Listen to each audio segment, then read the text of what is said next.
I just want to say a huge thank you to everyone who sent in their questions. A huge number here with loads of wonderful emojis attached to them. What sparked my interest in the early years? I actually get asked this question a lot. I think people assume that because I'm a parent, that's why I've taken an interest in the early years. I think this really is bigger than that. This isn't just about happy, healthy children. This is about the society I hope we could and can become. Right from the early days, meeting lots of people who are suffering with, addiction or poor mental health, and hearing time and time again that their troubles now in adulthood stem right back from early childhood experience. What is the early years?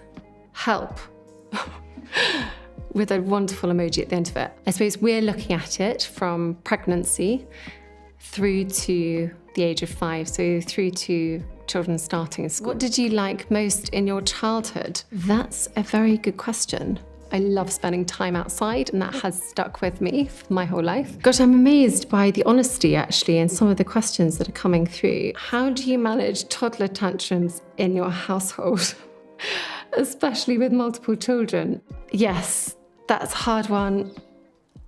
I'd also like to ask the experts myself. As a mum of a 2-year-old, tantrums are something I'm very familiar with. When my son has a tantrum, I try to put into words how I think he might be feeling in a slow and calm and gentle way. So this is the impact of COVID on our children. So how can we help children adjust post-lockdown? As grown-ups, we can't take COVID away, but we can try to help children feel better about it. And we can do that with our conversations, by modelling good behaviour and giving children some control. What links have you found between maternal mental health and the early years on children? Firstly, there's suffering for everybody, which is unquantifiable.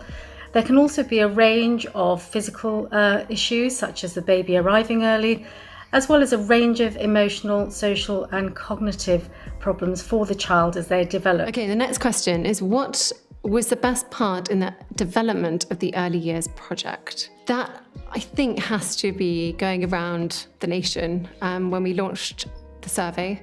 And I got to meet loads of amazing families, loads of amazing parents, hearing firsthand what they were going through, what their experiences of parenthood was really like, but also meeting amazing people who had done fantastic work up and down the country in supporting families and children in the early years too. Are there any projects coming up for 2021? Yes, a lot. And I think there will be for quite some years to come too, because this really isn't something that we're going to be able to change quickly and overnight. It's going to take, generations, and I'm keen to support this for the long term. How important are the early years of a child for their future endeavours? That's a great question, and such an important question to ask as well. I was amazed as a first-time parent that 90% of our adult brain develops by the age of 5. So there's such a huge opportunity as parents and carers and all those looking after children in those early years. Do you think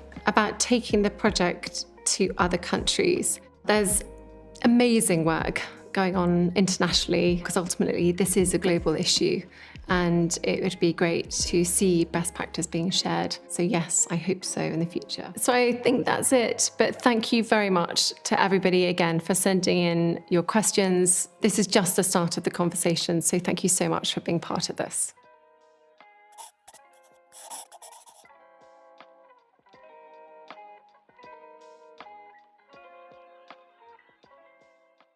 Earlier this year, we asked you 5 big questions about raising our under 5s. We wanted to hear what you think about the importance of the earliest years of our children's lives. So we've taken your input and combined it with even more public research to produce the UK's biggest ever study on the early years. More than 500,000 of you answered that call. Later on this week, we'll share 5 big insights that we've discovered, and I will take your questions. 98% of you said that nurture is essential to lifelong outcomes, but just 1 in 4 actually recognise the specific importance of the first 5 years of a child's life.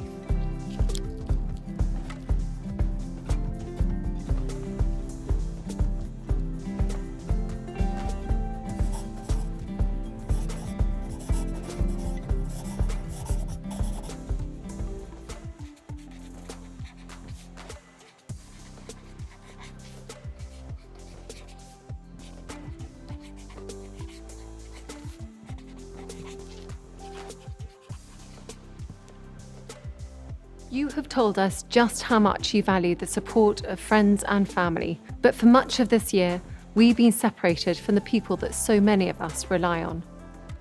Parental loneliness has increased from 38% before the pandemic to 63% during it.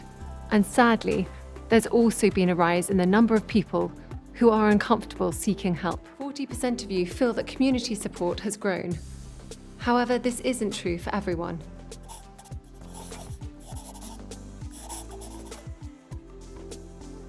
Thank you to all the families and parents and carers for the important work you do every single day in raising our children. And thank you to those of you working to support these families and their children too.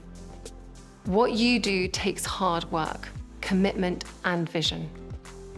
It is a brave thing to believe in an outcome, in a world even that might not be fully felt for a generation or more.